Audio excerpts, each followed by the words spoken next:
Hi everyone, welcome to this session. The main objective of this session is to discuss various strategies and tactics in the conduct of monetary policy. So, in the previous sessions we have covered, we have discussed various tools that are being used in the conduct of monetary policy. Our focus here will be what are the further developments in the conduct of monetary policy across the globe. So, visualizing a big picture how monetary policy have been used in the management of macroeconomy. So, over the years since 1970, monetary policy has been seen to have two goals. One is to cushion the economy when it is hit by shocks, especially in the 1970s, and the other one is to provide a stable environment of inflation and therefore inflationary expectation. So, this was in 1980s. So, the sequence of shifts in emphasis from monetary policy as risk management to policy as inflation expectation management has happened over time.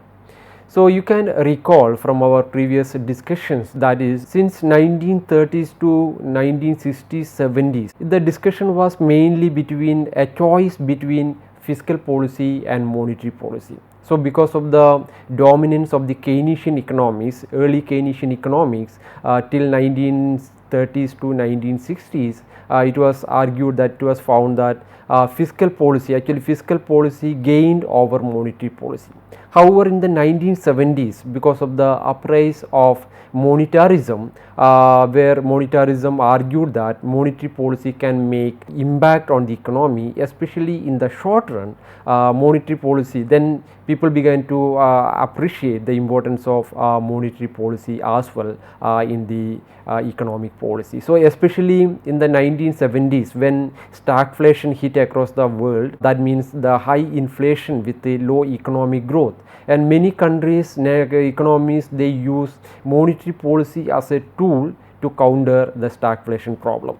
So, the point, however, after 1970s, since 1970s, the debate between whether or not, whether monetary policy or fiscal policy, that question, that debate was over, that debate is over. Even Keynesians and new Keynesian also began to agree that monetary policy is also important. So, finally an agreement came, a consensus came that both fiscal policy and monetary policies are important. Then the question came more about further interest was on monetary policy. So, monetary policy, then it has been used, as I mentioned, one to cushion against if it is hit by shocks, a demand management, or to ensure that the economy is on track. Another to ensure a stable environment of inflation and in order to reduce the inflationary expectations. So, the period of the so called great moderation from the mid 1980s to 2000 appeared to diminish the need for active stabilization policies. It was mainly for not for to as a part of macroeconomic stabilization, but to ensure a stable environment of inflation. So, that was the period from 1980s to 2006. But then after 2007, as you know, because of the 2007-8-9 crisis, because of the severe shocks return, monetary policy was again in its crisis prevention mode. So, coming to then, as I mentioned, monetary policy, the discussion, the further interest was mostly on how to conduct monetary policy instead of a choice between fiscal policy and monetary policy. So, let me quote one statement from Alan Blender. To him, monetary policy is an art as well as a science. So, I am just stating his statement. Having looked at the monetary policy from both sides now, I can testify that central banking in practice is as much art as science. So, nonetheless, while practicing this dark art, I have always found the science quite useful.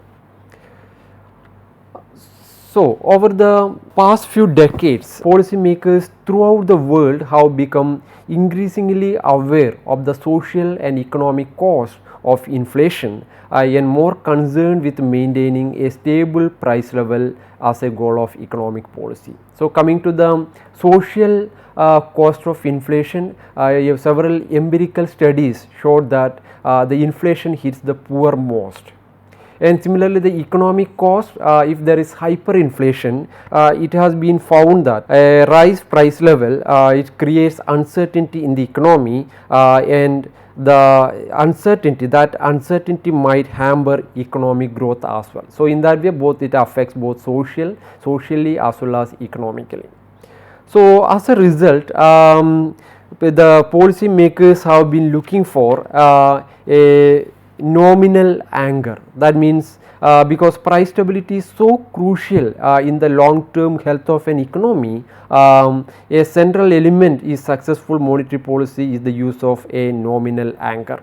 That is a nominal variable such as inflation rate or the money supply, that is the monetary aggregate, which ties down the price level to achieve price stability.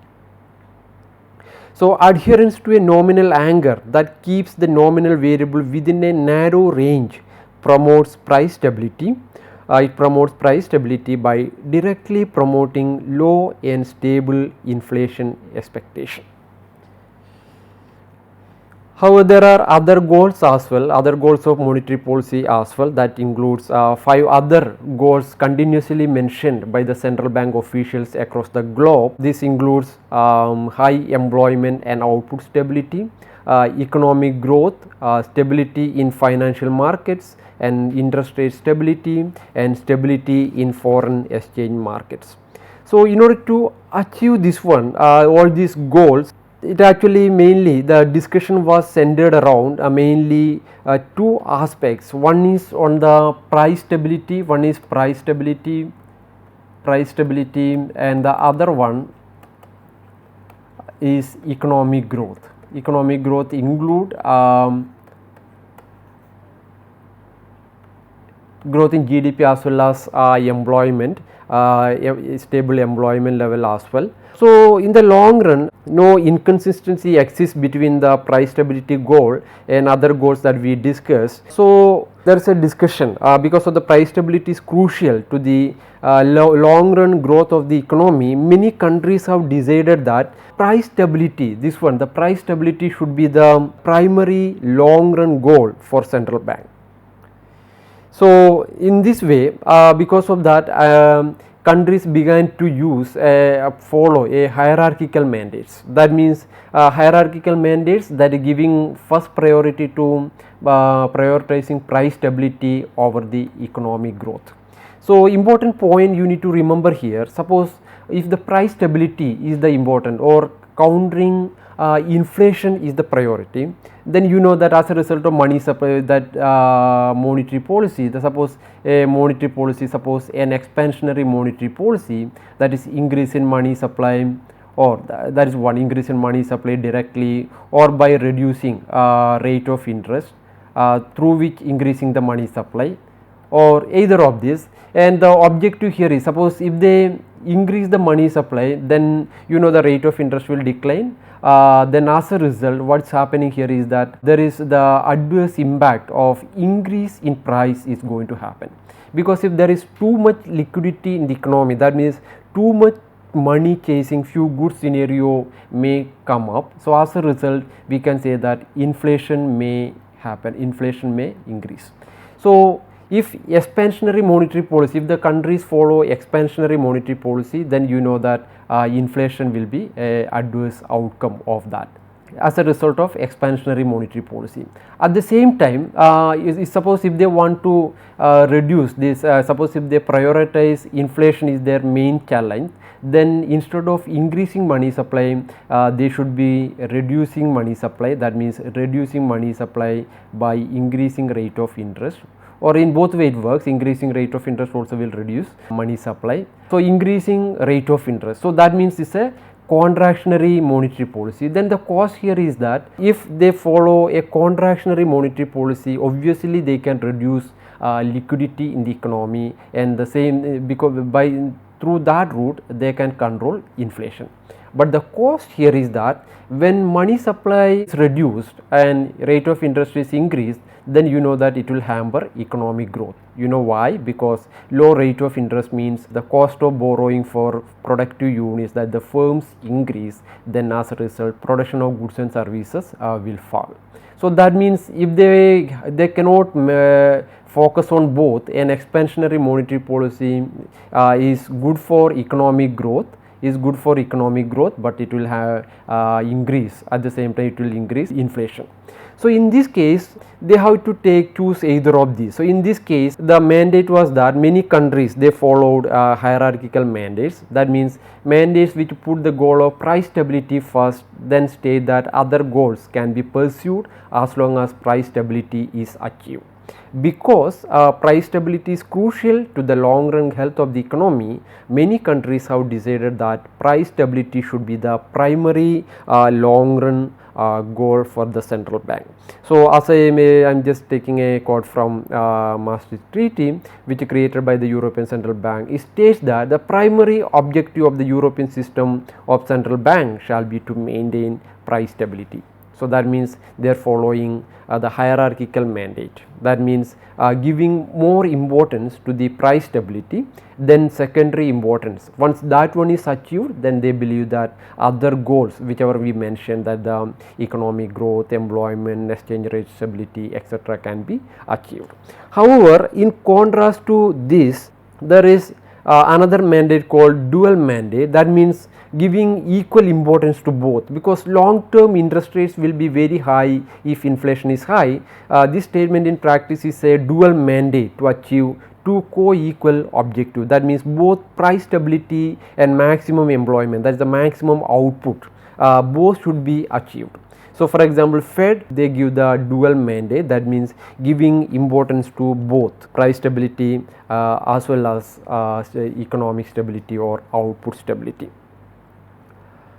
So we can again see that further, as I mentioned in the beginning of this session, there was great resurgence of interest on how to conduct monetary policy, and you can see that there is increasing research on the topic. Several research articles have been published on this topic, and one of the tactics that we discussed in the previous session is the John Taylor's recommendation of a simple interest rate rule, that is the Fed fund rate rule should be equal to the Taylor rule. It should follow the Taylor rule. That is one of the tactics. And then recently there are widespread endorsement of inflation targeting as well.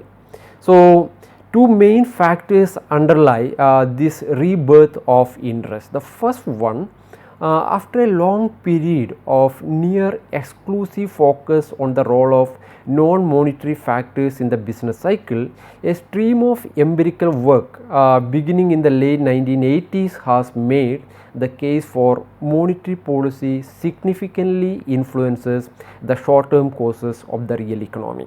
So both Keynesians and monetarism and believe that monetary policy can significantly influence at least the short term variables. At least in the short run, it can help to influence the output of the economy. That means the GDP of the economy. GDP can be influenced by monetary policy in the short run.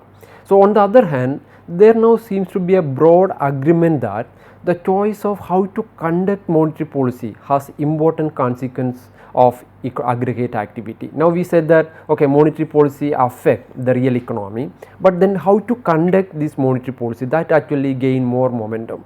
So that means that is also more important. It's not just the thing that just a monetary policy is going to influence the short term course of the real economy. It also depend how do we conduct monetary policy, what are the tools that we use and what are the tactics that we use. So it's no longer an issue to downplay. Second one is there has been considerable improvement in the underlying theoretical framework used for policy analysis.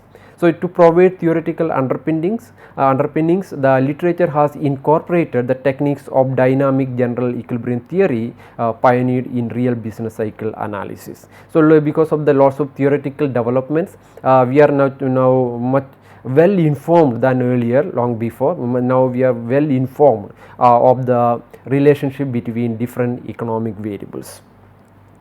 So, let me now show you how the linkages between central bank tools, policy instruments and intermediate targets and goals of monetary policy.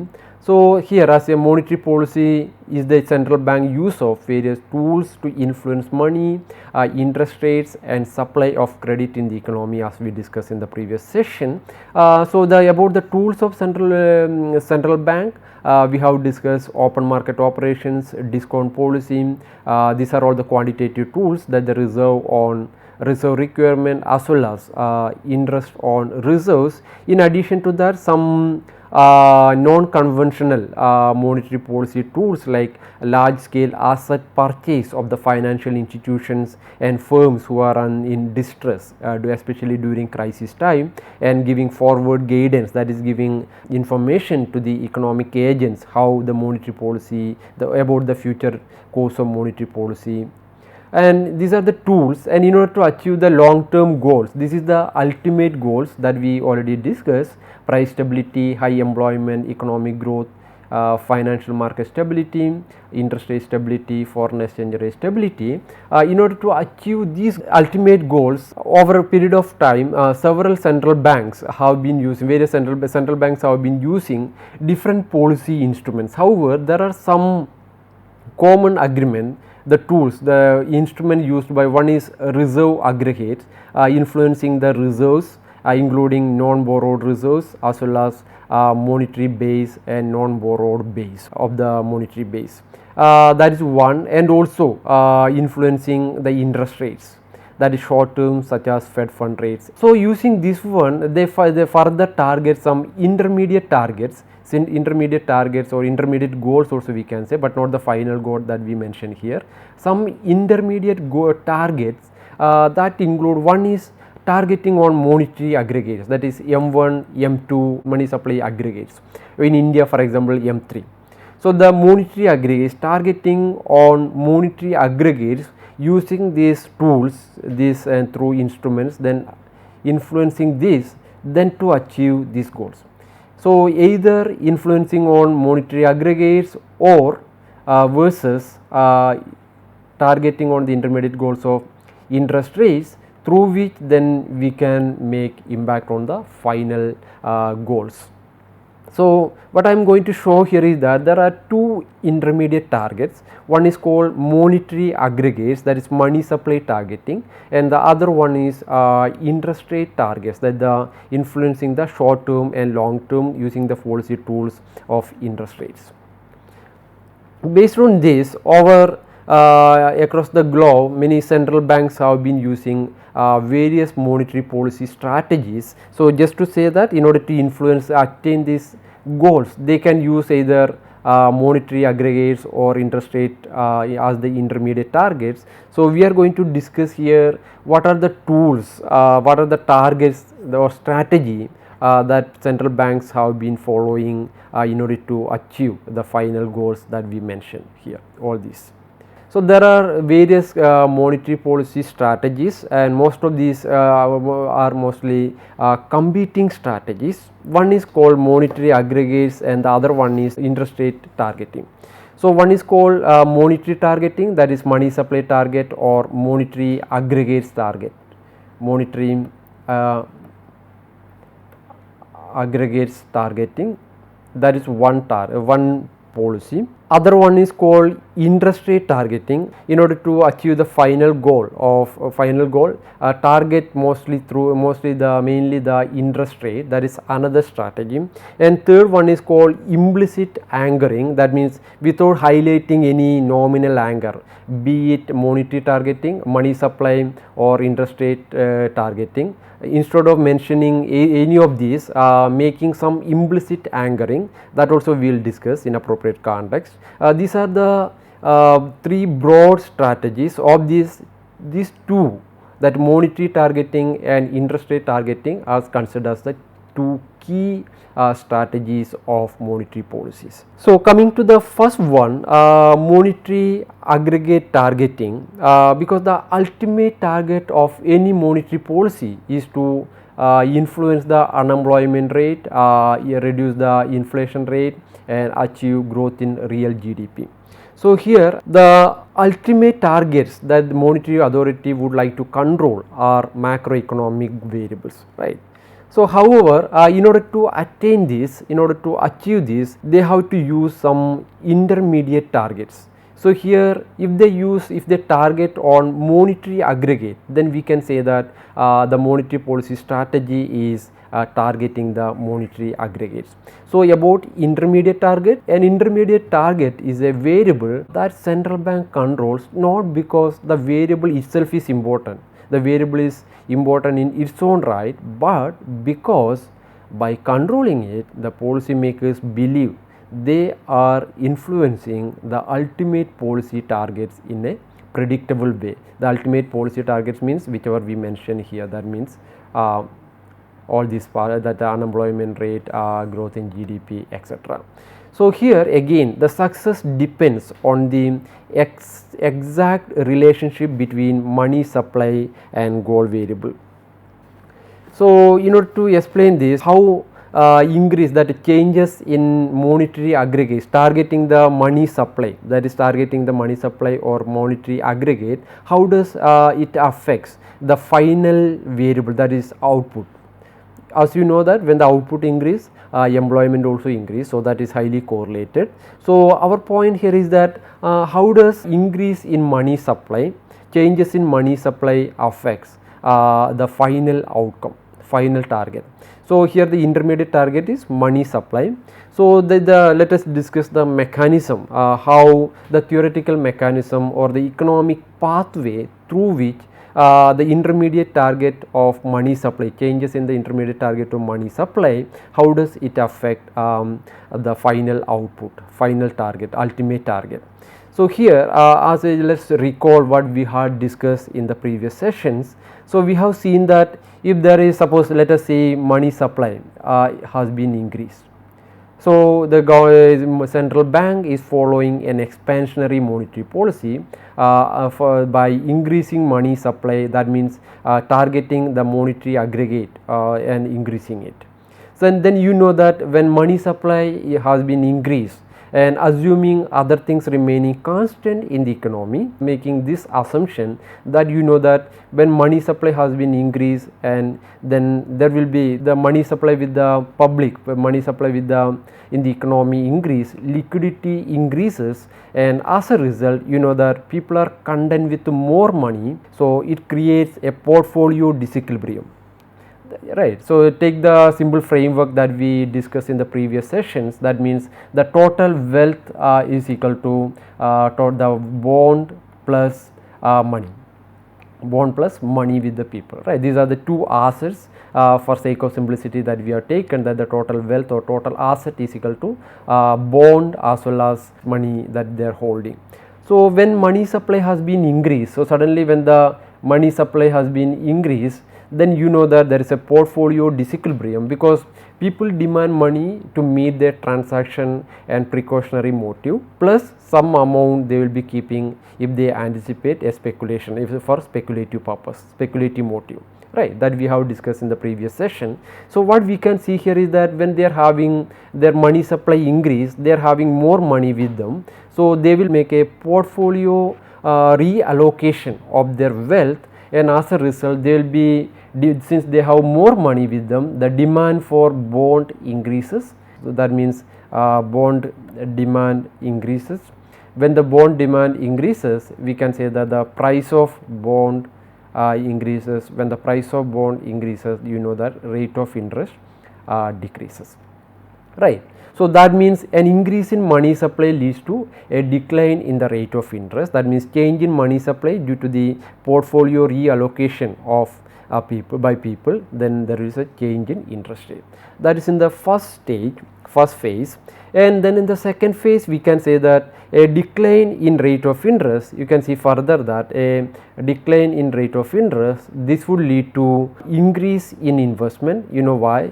Because Investment means investment by the firm on the purchase of capital equipment, machines and tools, and setting up of new factory, expanding their capital equipments, etc. So that means when the rate of interest declines, the cost of borrowing capital or cost of borrowing loanable fund decline for them. So as a result, there will be increase in investment. So that means firms are expanding their production. So that means they are hiring more laborers, buying more raw materials. Then as a result, you know that the GDP increases. So GDP increases means again the employment also increases, right. So these are in the second phase it happened like that. So this is how, looking based on this theoretical pathway, policy makers follow the target of monetary aggregate targeting through it is a intermediate target based on which this mechanism they aim to achieve the final goal, the ultimate goal of increase in GDP, increase in employment, etc. This is one. Then the alternative strategy is interest rate targeting. So in the case of interest rate targeting, alternative to the targeting monetary aggregate, the alternative is to target an interest rate.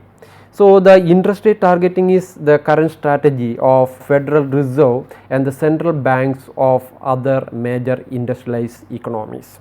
And as you know that the Fed fund rate determination in the US, actually the Fed fund rate determination in the US is nothing but interest rate targeting.